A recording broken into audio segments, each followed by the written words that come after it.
All right. My people, my people, my people, my people. They try to stop the salt from pouring into the boiling pot, but you can never stop the boiling pot from boiling. This is The Streets is Ours. I am Fifth Dimension. And if you know, you know. Our ears always to the streets. If you ain't heard it from us, then you ain't never heard it. I'm with my brother New Logic, of course, as always. How you doing, my brother? One time, hi, you. And if you like it, share it. Mm-hmm. If not, then guess what? Keep it pushing. Mind your business. You dig? Mind your fucking business. we gonna touch on some things that me and my brother may have some different views on. So this may get a little bit heated. I don't know. It may not. We gonna talk about the angry black man and loving your enemy. So, my brother New Logic, why don't you just go ahead on and start it off? So, the angry black man, go ahead and break that down for people. All right, first of all, the angry black man is something that they like to try to label us as anytime we decide we had enough of their bullshit. Anytime we get tired of the injustices that we face and we decide we want to stand up for ourselves, we are angry black man. But in their defense, I'm gonna tell them they're right. I am an angry black man, and I have every right to be. Every black man got a right to be angry. So because of these consistent injustices that's been going on since this land derived, right? So I'm gonna break down this here thing because it's got so many different parts. First, before I do break it down, I'm going to ask you this. You ever feel like you experience this thing they call democracy? Like you have freedoms to do whatever you want, whenever you want? Are you a free man? You feel like a free man? Hell no, I don't feel like a free man. I feel like I'm still trapped in a prison cell because I know I got to walk accordingly. Because if I don't walk the line that I'm supposed to walk, then at any given moment, it can all be taken away from me. Real fast.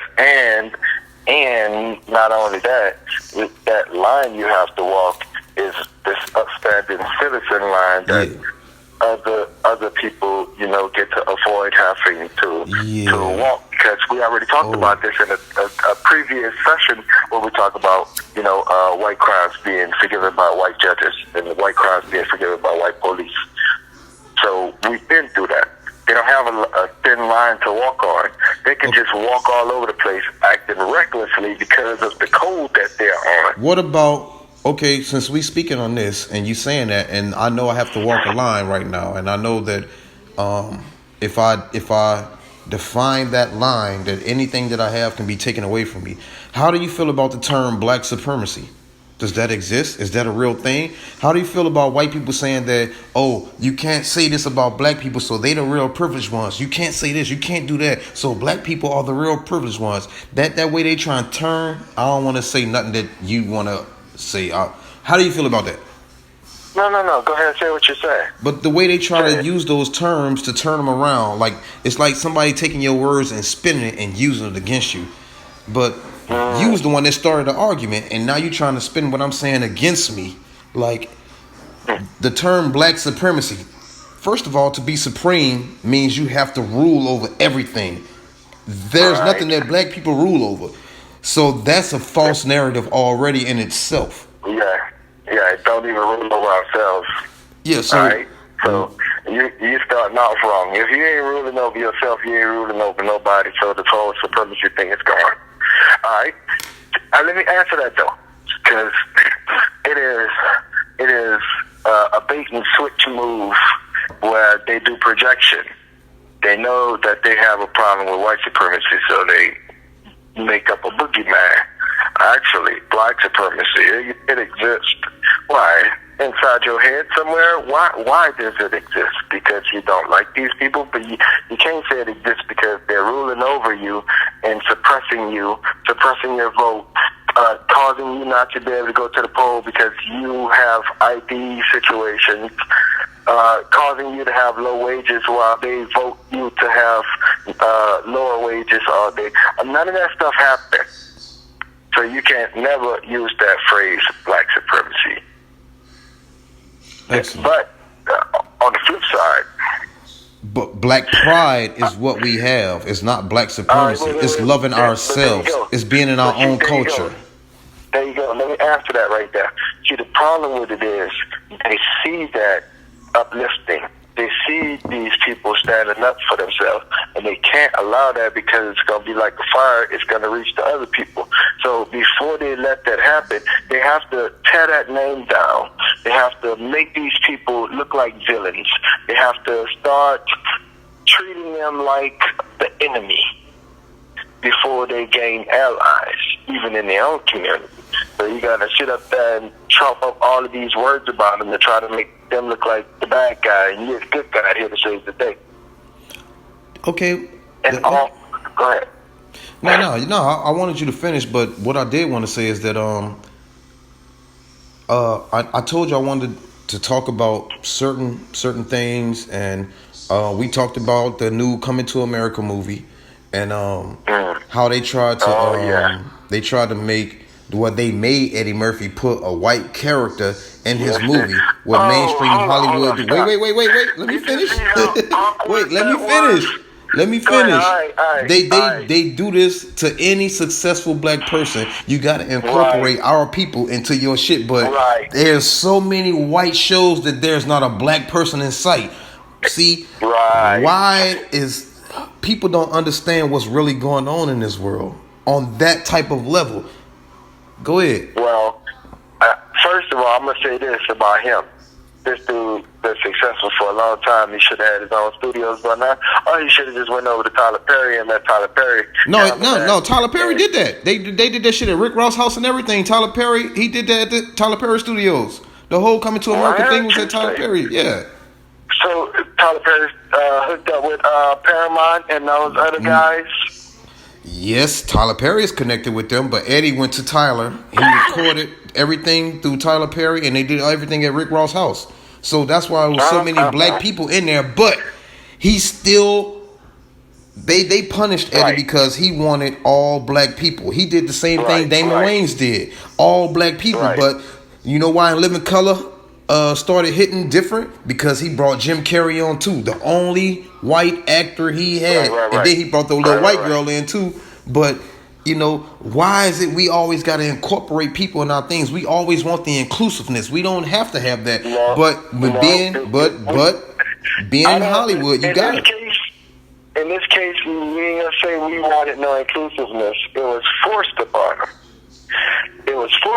him. Or what? And he's not gonna make millions of dollars. Oh, see, that's the thing. Okay, so you do this inclusive thing because you want to make money. I wanted to talk to you about. Right. Wait, I wanted to talk to you. Wait, don't throw out the baby with the bathwater. If you have to make that small adjustment so that you can make all of these, because there's a whole slew of black characters that got paid, you gotta make all of them starve because this fucking asshole won his way. Just let them have that little piece of cake. They run this shit. It's obvious they do. You ain't seen no Chinese guy come and make no demands. I guess. To a degree, I guess. Yeah, I understand it. I get it. To do it, yeah, I get it. Okay, but people gotta eat, so you gonna keep it moving. Or you could be a sore, you can have a sore butt and cry about it. You can keep it moving, Okay, listen. Fuck it. This dude part was so dry and so disgusting that it was just a vomity issue. Yeah, I understand what you're saying. Yes, and I understand do it for the check just because we gonna do it. Not just for yours. No. Listen, not for yours. You can sit up there and be selfish all day and be like, I'm gonna sell my soul so I can get this check. But no. What about all the other cash? I've never done that. Listen to me. Hold up. They had people like Salt and Pepper came up there. Now I know they needed that. Because they ain't do nothing. Nigga, they had En Vogue in there, and En Vogue said they'll never sing together. So money make people move different. Well, but see, no, it's because they got families. They got kids. They got people who live in their life who have expectations of living because of who their parents are. Okay, so this is why everything we talking about is going back to being an angry black man scenario. I want to talk to you on this on a whole different topic, but I'm gonna bring it up now. Me being in the music industry, and when I got to Hollywood, and what I saw that I had to do to become a mainstream artist, it was like, fuck that. I'm not selling my soul for that. I don't care if I'm not including nobody in nothing that I'm doing. I'm not. This is me. This is my life. This is the way I'm doing it. And I'm still gonna make it regardless. So that alone, they be like, oh, that's just an angry nigga. He's not cooperating. He's an angry nigga. He's not cooperating. Yeah. Okay. I might be inclined to agree with him, and you might have wanted me to, because for what you're seeing as, I don't know what you see in it, but it's a sharing situation. And that's all it is.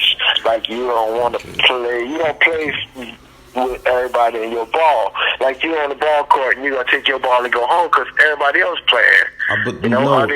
I didn't look at it like that. I look at it as though I'm sharing a piece of me. And if I don't want to share a piece of me with certain people, then why am I considered the bad person? I don't want to do that.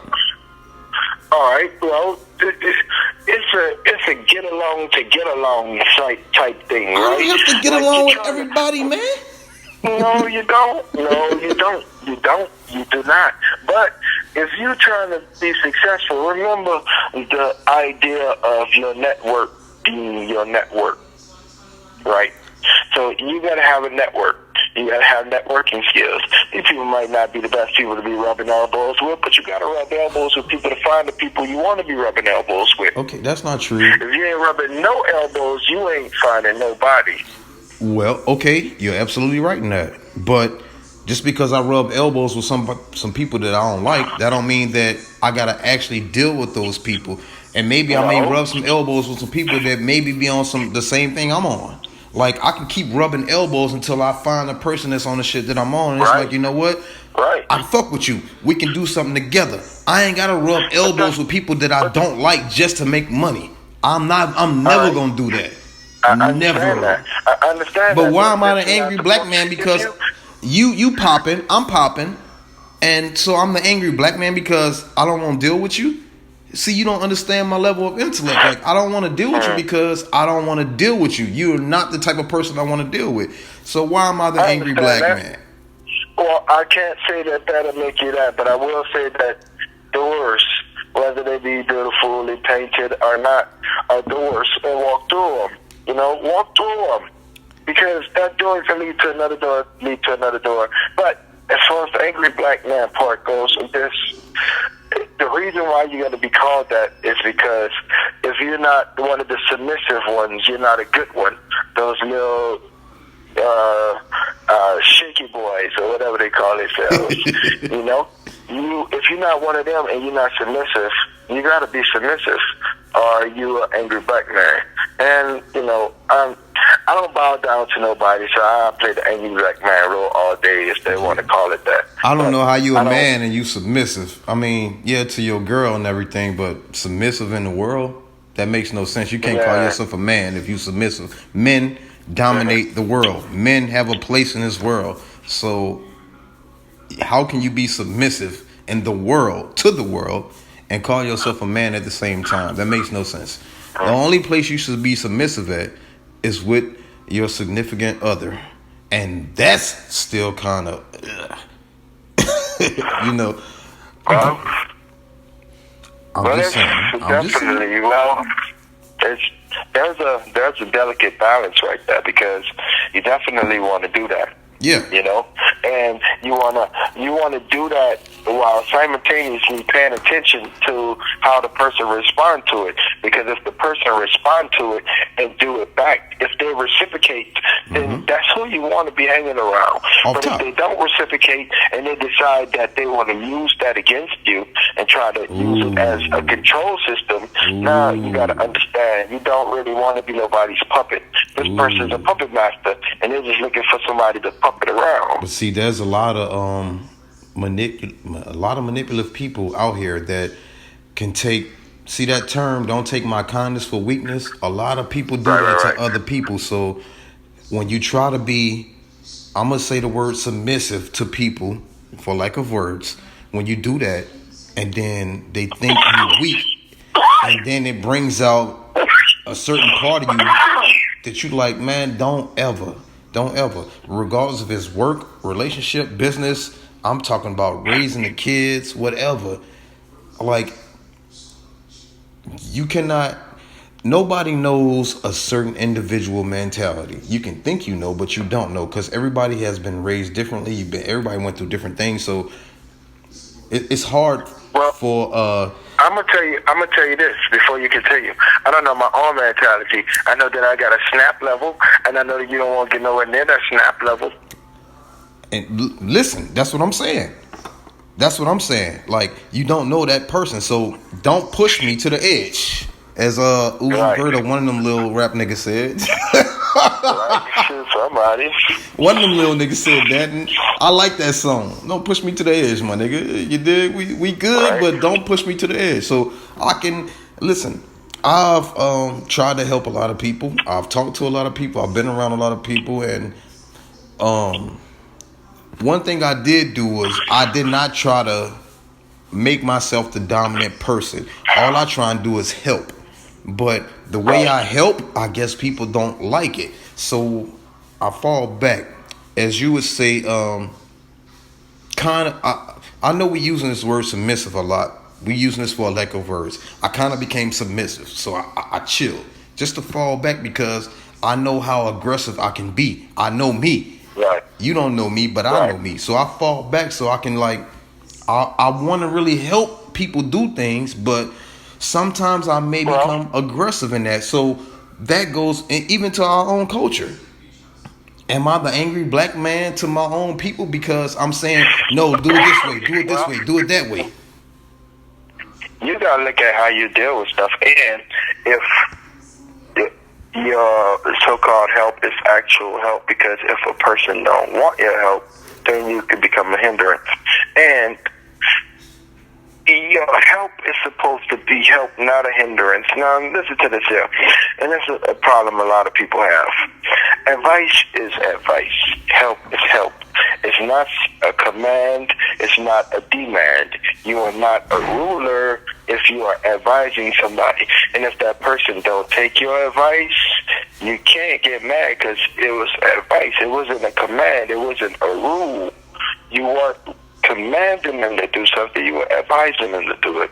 So if you go to help, and the help is in the way, then you no longer become a help. So you can't get angry about them not accepting or needing the help the way you're providing it. Okay, that's understandable. I get it. I mean, I hope everybody else got it too. That's what's up. I'm saying everything is a delicate balance, man. People are fragile, you know, especially emotional. Like, people are very fragile. So if a person is in a situation where they need help, they're definitely fragile. So you can be very harmful if you're trying to help and it's not helpful. You understand what I'm saying? Like, if they need help, they already fucked up. Don't fuck them up some more. Being an angry black man, just get out of the way. I get it, I guess. What about my brother New Logic? Okay. He over here, see, we on some personal shit he talking about, but yeah, that ain't y'all business. What about loving the enemy? Because you said you wanted to touch on that too, so that's something that I can never, my head will never grasp that. That's coming straight out of the Bible. Alright? But it's also connecting to this angry black man thing, because they know that you're angry because you were enslaved. You were brought to this land that is not yours, and you were treated a certain way unlike everybody else, and you continue to be treated that way and hunted down in the streets. So you have every reason to be angry. So instead of dealing with your wrath, they'd rather have you submit to a God. So they're going to give you a God to submit to, and they're going to tell you his rules. His rules is you got to love your enemies, because they're your enemies. But okay, that whole Bible thing, that was taught to us. We was not Christians. Some people was indigenous to this land. We was never like that. We was a peaceful people way before anything got involved like that. So to love my enemy is something that's taught in the Bible. Why would I love somebody that's committing war against me? Why would I love that person that's trying to harm me? I could never do that. When you talk about the people who are indigenous to this land, you're going to find the difference between the people indigenous to this land and the people who came to this land, but how quick their spirit released them of the chains and bondage of religion. The ones who were brought to this land loved their chains. Say that again, because I don't think the people in the back heard you. Those of us of this black skin that belong to this land and was here from the beginning never wore chains and never will. So not even the chains of religion can be held on us, because we're going to break free. But those that are of this same color that came over in chains love their chains, so they keep their chains, even the religious ones. So why is it that I know it's listen, I know, but the reproductive cycle of this keep going on and on and on and on when they don't want to break their chains for themselves. And it's the biggest pyramid scheme. It's a big pyramid scheme. I'm going to let you finish. But every recruiter, every person that is a member recruit their own kids, and on it go.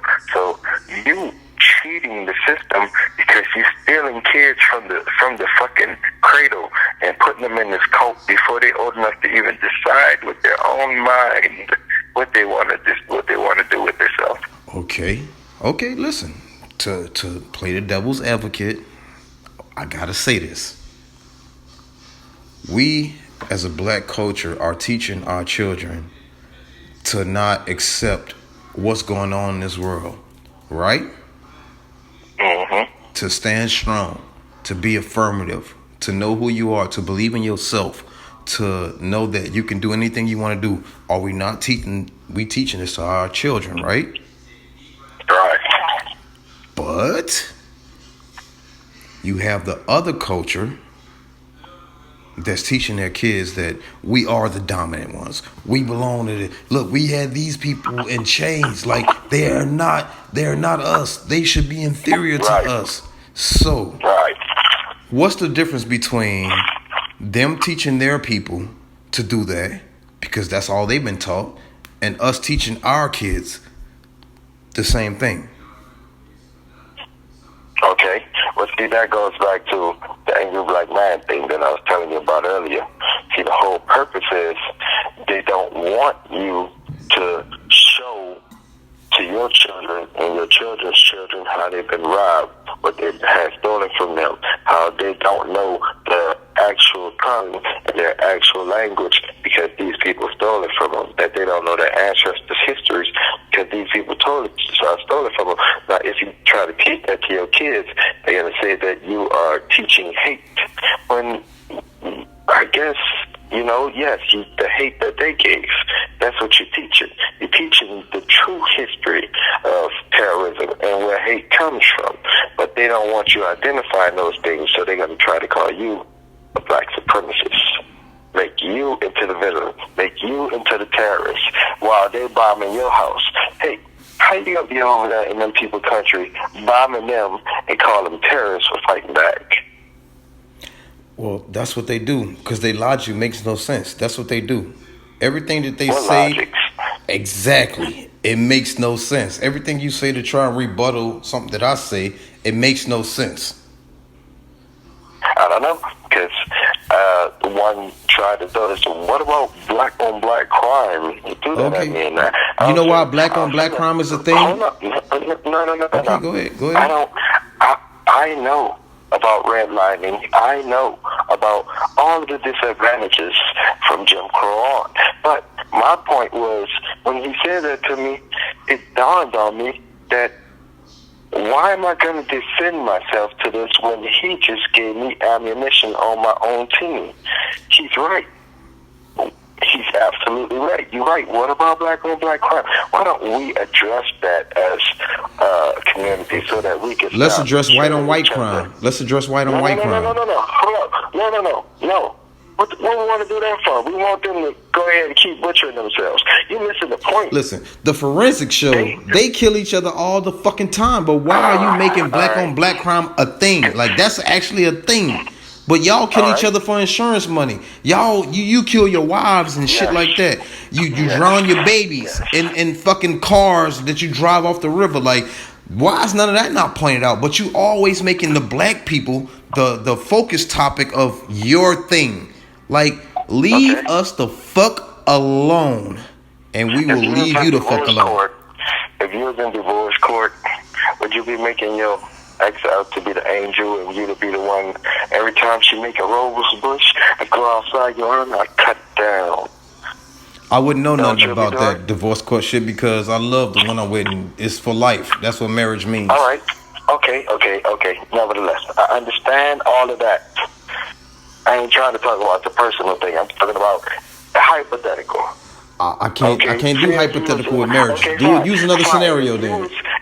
Give me a shot. If you were in court with a neighbor who, I don't know, your tree fell on their house in a storm, would you go over there and explain it like that, or you'll be like, hey, I cut that tree down? Well, I have no control over Mother Nature. The tree fell over. I didn't push the tree over there, so. Well, the point I'm trying to make to you is this: they know that we are greater. They have no control over that, but they ain't gonna point that out and be like, "Hey, fuck, y'all greater than us." But the thing is, we actually, as a whole, as a collective, as a nation, we want what's due to us, and we want to be left the fuck alone. Did you see the like, I'm gonna say for instance that guy during the Texas storm, the little 18-year-old boy? You saw that? What happened with him? With the police officers like tracked him down and like followed him and harassed him, and he just wanted to be left alone. He was walking home. There was this 18-year-old guy during the Texas storm, the little snowstorm. He was walking home, and they kept asking him questions. There was a female officer asking him questions. Now, this 18-year-old guy was just walking home from work, minding his own business. He walked in the street. Some people reported him, and then the police officers took it upon themselves to go engage him. And he said, "I'm just walking home." He didn't want to talk to them, and they kept antagonizing him. And he just like, "I'm just walking home. Leave me alone." He ain't even have on a jacket during the snowstorm. It's like, y'all don't understand our skin, our melanin, like cold, hot, like we do this. So what? I don't have a jacket on. Don't worry about my well-being. I'm just trying to get home. Right. But the police officer, a white lady, kept on fucking with this boy. They wound up arresting him and everything. They charged him with some bullshit charges. Of course, they dropped it because it made it to the media, the white media. They like picking. They like picking certain things to talk about, but ain't nobody talking about Sandra Bland. Y'all forgot about Breonna Taylor. Like, y'all pick and choose the white media what they want to talk about, but you're not talking about the real black issues, and that's something that we do here. We're gonna talk about real black issues. So to love my enemy. That's an interesting one. But no, that's an interesting one. And I'm going to have to check that one out. And I apologize. I ain't hear nothing about that 18-year-old guy. I'm going to see about it. But this back to your enemy you want to love. First of all, This is how I practice life. I'm not going to say I don't have any enemies, because I have them, even though I don't choose to have them. There are stupid people on this fucking planet. You know what I'm saying? Yeah. And a lot of times I get close to dealing with that shit because my nerves get real fucked. And that's why I see this psychiatrist, so I can keep myself in check. But, You wasn't supposed to say that, bro. I'm sorry about that, dog, because you just made me think about some real life bullshit. I just thought about some real life bullshit. I apologize. Nigga, you my psychiatrist. Shit, that's why I talk to you, so shut up. All right, so check it out. People's main problem is this, and I'm going to get serious real quick. A lot of people want to have control of the situations and control of other people when they don't have control of themselves. You need to practice self-control. The moment you gain self-control, you're not going to want to have control of nobody else. That is the definition of self-control. It's not wanting to have control of nobody else, because you have control of self. See, people want control of everybody else in all of these different situations because they don't have no self-control, because their self is a wild beast that they can't understand or control. Okay, so what about self-esteem then? What about self-esteem? Oh. Since you're talking about self-control, what about self-esteem? There you go. Those self-esteem is the reins that hold the horses, or the bit in the horse's mouth. Self-esteem is the bit that's connected to the reins. You ain't gonna have control if you don't have esteem. First of all, that's a big problem that floats around everybody. And it's a center yourself type thing. Check this out. Got him. Say it. Say it. Listen to this here. Don't worry about the next person. Don't worry about what they think about you, because that's not your business. Another person's thoughts is their thoughts. So if somebody's thinking something ill of you, that's none of your business. What they think or feel about you, that's their business.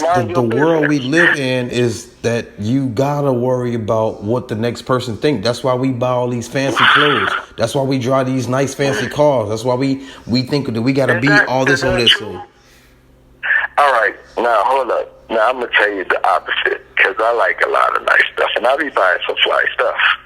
But then it get too much attention, and then I'd be like, let me dress down a little, back to all black, because I have this reverse psychology thing going on, where I dress like that for me. But when other people start seeing it and like it, and they're asking me where I shop at, I'd be like, I ain't gonna get that one. I'm weird like that. Well, I wouldn't. That's not weird, because I'm probably the same way. I know I'm the same way, so that's not weird at all. But I was going to say this about it, that I do it for me already, so that's a self-esteem thing all by itself. And to explain that is that I'm not peacocking for nobody. Like, my idea of dressing is never going to be to impress nobody, even though they might find it impressive, because my way of dressing is nothing like the normal person. I always dress way off beat, so off beat that that is actually still a form of peacocking, but they don't understand that you're not peacocking to show off. You peacocking because that's who the fuck you are. That's the problem. See, that's the thing. I just feel like dressing how I feel like dressing. And it's like, first of all, if I could go outside naked all day, I'd do that. But listen though, when you do dress like that, and you just, because you in your own element, and then all of a sudden you get some of the negative comments. I never got it.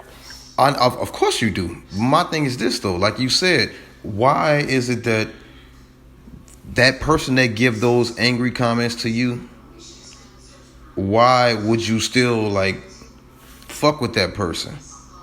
it goes back to love thy enemy. You don't even know if that's an enemy. Like, why is you even hating because I got this on and I'm doing what I'm doing? Like, I feel good in my skin. I feel good. I'm out here. I'm fresh. Why you hating on me? I'm gonna tell you why. I'm gonna tell you what. I don't know why the person would hate, but I'm gonna tell you why I still tolerate the person. I would still fuck with the person because just because that person despises me for having more than they do, don't mean I should become like them. Like, I am already not them. I can't think like them. I'm not poor like them. I can't feel like them. I'm not a hater like them. So in order for me to feel that way, I'm going to first have to live that way. And I'm going to let you live that way because that's where you at. But they have to understand this. They got to elevate their minds. They got to elevate themselves out of that because you're going to stay right there. You know? And you're going to be that crab in the barrel. You that misery love company person. You that motherfucker that you see somebody doing better than you, and instead of trying to do better, you rather drag them down. There it is right there. That's it right there. My brother New Logic, as usual, I appreciate you like coming in and fucking with me on this. The streets is ours as always. If y'all love what y'all heard today, what's the y'all can hit the Cash App. What's the Cash App, New Logic? Yeah, that Cash App is all caps, Cherokee Lane 101. Hit it up. Cherokee Lane 101. The streets is ours. Like, subscribe, man. Fuck with us, cause this shit is gonna be bigger than a motherfucker. For real. Right. My brother, I will chop it up with you later, and I appreciate you like chiming in with me on this level. You dig? Yeah, why? One.